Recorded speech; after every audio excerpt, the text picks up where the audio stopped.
will be released. He is currently identified as a 37-year-old male from Jefferson City. There were no injuries as a result of this incident. A search warrant was granted for the residence, and a small caliber firearm was located, seized, and taken as evidence. Sheriff Lehman says he would like to thank the Missouri State Highway Patrol, Steelville Police, the FBI, and the Callaway County Sheriff's Office for their assistance with the incident.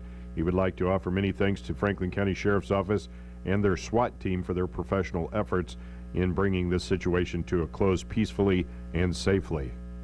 In an update on the death last year in Washington of 13-year-old Zachary A. Foster, on Sunday, August 29, 2021, Washington police responded to the 600 block of West 7th Street in Washington for an unresponsive 13-year-old male.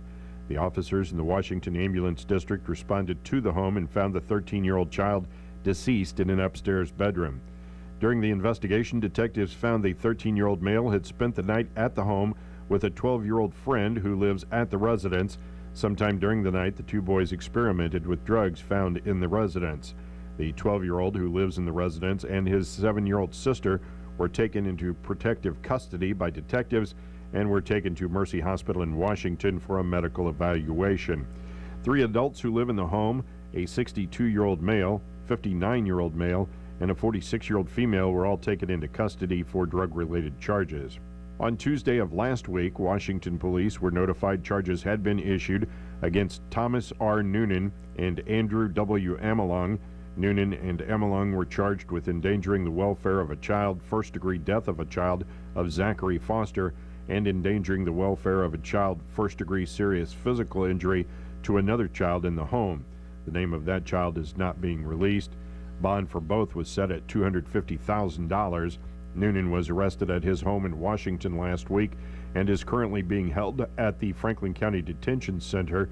Amelung was located at a home in St. Charles County on Monday and is currently being held at the St. Charles County Detention Center. Further charges could be issued in this case. The Sullivan woman who pleaded guilty for her role in the January 6, 2021 riot at the U.S. Capitol had her sentence delayed Monday. 22-year-old Emily Hernandez pled guilty to a misdemeanor charge of entering a restricted building in January. She's now scheduled to be sentenced in April.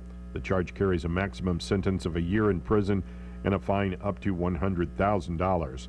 Less than a week before pleading guilty, Hernandez was arrested in a fatal wrong-way crash on I-44 that killed 32-year-old Victoria Wilson of St. Clair. Wilson left behind 2 children, and 36-year-old Ryan Wilson was seriously injured. Hernandez was arrested for driving while intoxicated, but as of yet, no charges have been filed against her. The Missouri State Highway Patrol reported an arrest at 11 o'clock last night in Franklin County. 20-year-old Tommy A. Reinsch of Sunrise Beach was arrested on a patrol charge of felony leaving the scene of a motor vehicle crash, felony stealing of a motor vehicle, and larceny. He was taken to the Franklin County Jail and later released. At 11:25 last night in Phelps County, 24-year-old Noah R. Squires of Vienna was arrested for DWI and operating a motor vehicle with